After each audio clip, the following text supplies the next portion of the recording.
Okay, so കഴിഞ്ഞ വർഷം വന്ന OnePlus Nord 4 ഓർമ്മ ഉണ്ടാവും. കാരണം കഴിഞ്ഞ വർഷം മെറ്റൽ ബാക്കുമായി വന്ന ഏക സ്മാർട്ട് ഫോൺ OnePlus Nord 4 ആയിരുന്നു. പിന്നെ OnePlus പറയുന്നതനുസരിച്ച് അവർക്ക് ഒരുപാട് സെയിൽസ് നേടിത്തന്ന ഒരു ഫോൺ കൂടിയായിരുന്നു OnePlus Nord 4. ഇനി അതുകൊണ്ടാണോ എന്നറിയില്ല, ഇത്തവണ വന്നിരിക്കുന്ന Nord 5 ആ മെറ്റൽ ബാക്ക് ഒക്കെ എടുത്ത് മാറ്റിയിട്ടുണ്ട്. എന്നിട്ട് ഓപ്പോ ഫോൺസിൽ വരുന്ന തരത്തിലുള്ള ഈ മാർബിൾ ഫിനിഷ് കാര്യങ്ങൾ എല്ലാം ഞാൻ ഷെയർ ചെയ്യാം. Nord 4 കമ്പയർ ചെയ്യുമ്പോൾ ചില ഡിപ്പാർട്ട്മെന്റിൽ അത്യാവശ്യം അപ്ഗ്രേഡുകൾ വന്നിട്ടുണ്ട്. എന്നാൽ ചില ഡിപ്പാർട്ട്മെന്റിൽ അവിടെ ഇവിടെ നൈസ് ആയിട്ട് OnePlus ചെറിയ ഡൗൺഗ്രേഡ് ചെയ്തിട്ടുണ്ട്. ഓക്കെ, അതെല്ലാം ഞാൻ ക്ലിയർലി ഷെയർ ചെയ്യാം, കൂടുതൽ സമയം വേസ്റ്റ് ചെയ്ത് ലെറ്റ്സ് റോൾ. ഇതാണ് ബോക്സ്. ഓപ്പൺ ചെയ്യുമ്പോൾ ഒബ്വിയസ്ലി ഫോൺ ഉണ്ട്, case, documents, fast charger and type C charging cable. ഇത് കണ്ടില്ലേ, ഇതാണ് ഞാൻ പറഞ്ഞ ഓപ്പോ പോലെ ഇരിക്കുന്ന ഒരു മാർബിൾ ഫിനിഷ്. കൊള്ളാം കേട്ടോ സംഭവം. ആക്ച്വലി എനിക്ക് ഇഷ്ടപ്പെട്ടു. അതായത് നിങ്ങൾക്ക് ഈ ഓപ്പോ ഫോൺസിന്റെ ഡിസൈൻ പരിപാടികൾക്ക് ഇഷ്ടമാണെങ്കിൽ ഇത് ഇഷ്ടപ്പെടും. ലൈറ്റ് അടിക്കുമ്പോൾ 3D എഫക്റ്റ് തരുന്ന ഒരു ഡിസൈനാണ്. മാർബിൾ സാൻഡ് എന്നാണ് OnePlus വിളിക്കുന്നത്. മറ്റ് രണ്ട് ഓപ്ഷൻസ് ആണ് ഡ്രൈ ഐസ്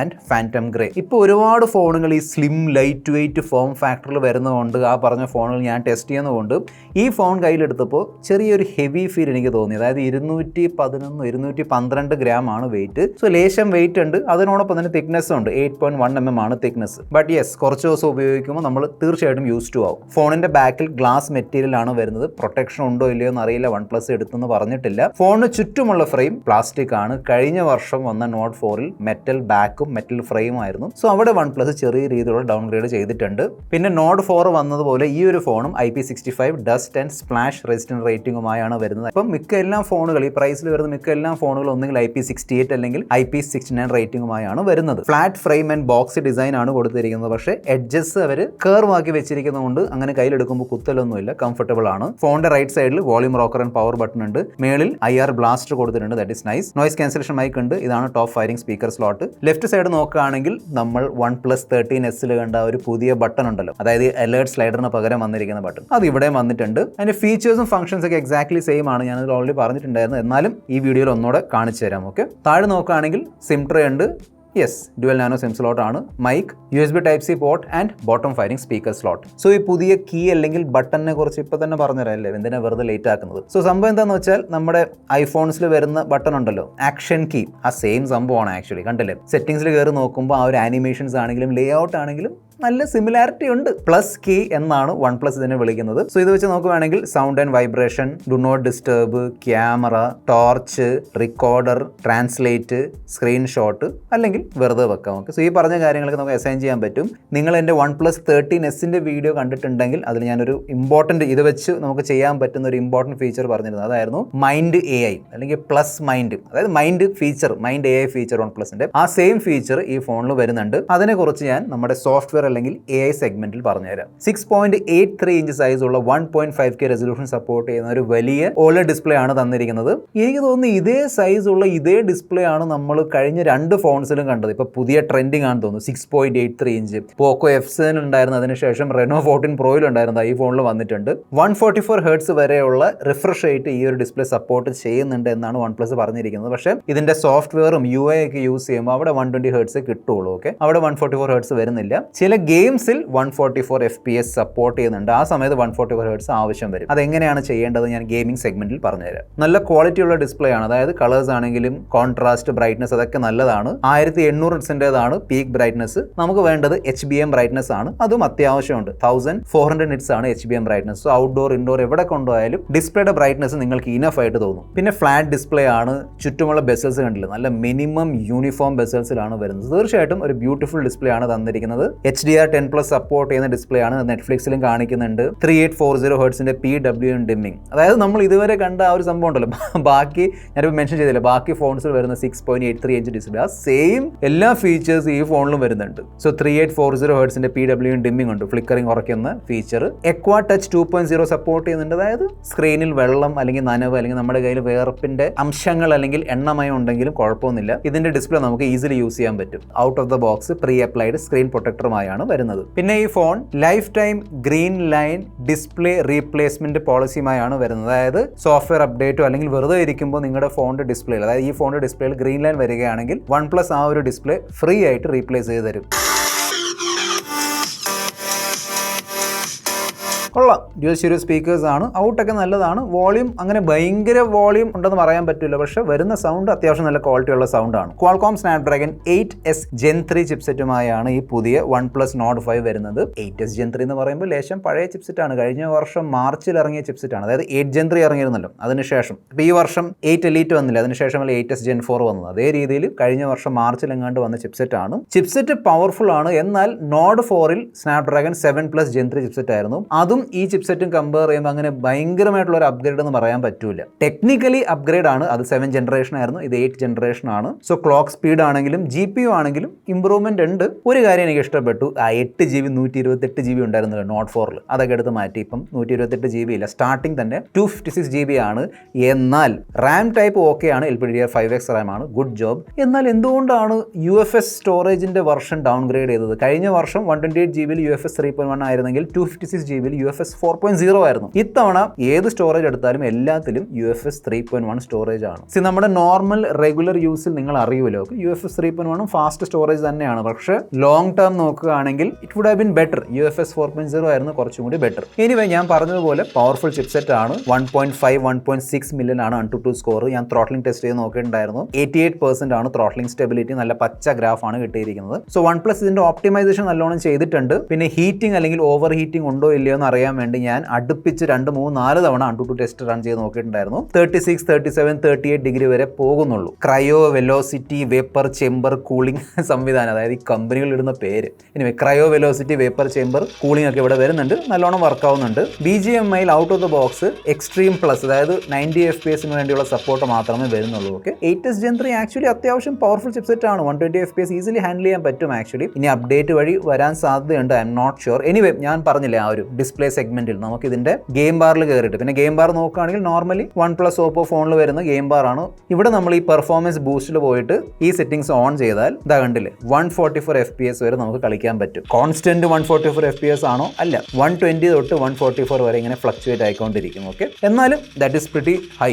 സോ നല്ല സ്മൂത്ത് ഗെയിം പ്ലേ ആണ് കിട്ടിയത്. ഇതൊരു ഗെയിമിംഗ് ഫോൺ ആണോ എന്ന് ചോദിച്ചാൽ ഗെയിമിംഗ് കാര്യങ്ങളൊക്കെ ചെയ്യാൻ പറ്റും, പക്ഷേ ഇതേ പ്രൈസിൽ നിങ്ങൾക്ക് അറിയാലോ, പോക്കോ F7 ആണെങ്കിലും iQOO Neo 10 ആണെങ്കിലും നമുക്ക് 8S Gen 4 കിട്ടുന്നുണ്ട്. കോൾ ഓഫ് ഡ്യൂട്ടിയിൽ ആ ഒരു ഗെയിം ബാറിൽ കയറിയിട്ട് സെറ്റിംഗ്സ് ടേൺ ഓൺ ചെയ്യേണ്ട ആവശ്യമില്ല. ബൈ ഡിഫോൾട്ട് 144 FPS വരെ സപ്പോർട്ട് ചെയ്യുന്നുണ്ട് കോൾ ഓഫ് ഡ്യൂട്ടി. അവിടെ നല്ല സ്മൂത്ത് ഗെയിം പ്ലേ ആണ് കിട്ടിയത്. സോ ഈ പവർഫുൾ ചിപ്സെറ്റും വലിയ ഡിസ്പ്ലേ ഒക്കെ സപ്പോർട്ട് ചെയ്യാൻ വേണ്ടി ഒരു മഹാ എമണ്ടൻ അല്ലെങ്കിൽ ഗജ എമണ്ടൻ ബാറ്ററിയാണ് വന്നിരിക്കുന്നത്. 6800 mAh ആ ഒരു സിലിക്കൺ കാർബൺ ബാറ്ററിയാണ് കൊടുത്തിരിക്കുന്നത്. സോ നോഡ് 4ൽ ഉണ്ടായിരുന്ന 5500 mAh ബാറ്ററിയുമായിട്ട് കമ്പയർ ചെയ്യുമ്പോൾ തീർച്ചയായിട്ടും അത്യാവശ്യം നല്ലൊരു അപ്ഗ്രേഡ് ആണ്. 80 വാട്ടിന് ഫാസ്റ്റ് ചാർജിങ് സപ്പോർട്ട് ചെയ്യുന്നുണ്ട്. ഈ ചാർജർ ഉപയോഗിച്ച് നമുക്ക് ഈ ഒരു വലിയ ബാറ്ററി 1 മണിക്കൂറിനുള്ളിൽ ഫുൾ ചാർജ് ചെയ്യാൻ പറ്റും. That is also very nice. പിന്നെ ബാറ്ററി ബാക്കപ്പിനെ കുറിച്ച് കൂടുതൽ എടുത്ത് പറയേണ്ട ആവശ്യമില്ലല്ലോ, വലിയ ബാറ്ററിയാണ്. ഈസിലി നിങ്ങൾക്ക് more than 1 day battery backup കിട്ടും. 1.25-1.5 ദിവസം വരെയുള്ള ബാറ്ററി ബാക്കപ്പ് പോകും നിങ്ങൾ ലൈറ്റ് മോഡറേറ്റ് യൂസ് ആണെങ്കിൽ. 1 ഡേ ബാറ്ററി ബാക്കപ്പ് ഈസിലി കിട്ടുന്നുണ്ട്. സോ ഏകദേശം 7.5-8 മണിക്കൂറിന്റെ സ്ക്രീൻ ടൈം കിട്ടാൻ ചാൻസ് ഉണ്ട്. സോ സോളിഡ് ബാറ്ററി ബാക്കപ്പ് കിട്ടും. Android 15 ബേസ് ചെയ്തിട്ടുള്ള ലേറ്റസ്റ്റ് Oxynoise 15 ആണ് വന്നിരിക്കുന്നത്. ഞാൻ പല വീഡിയോസിലും പറഞ്ഞിട്ടുണ്ട്, വീണ്ടും പറയാം, നല്ല സ്മൂത്ത് എക്സ്പീരിയൻസ് ആണ്. ആനിമേഷൻസ് ആണെങ്കിലും ഐക്കൺസ് ആണെങ്കിലും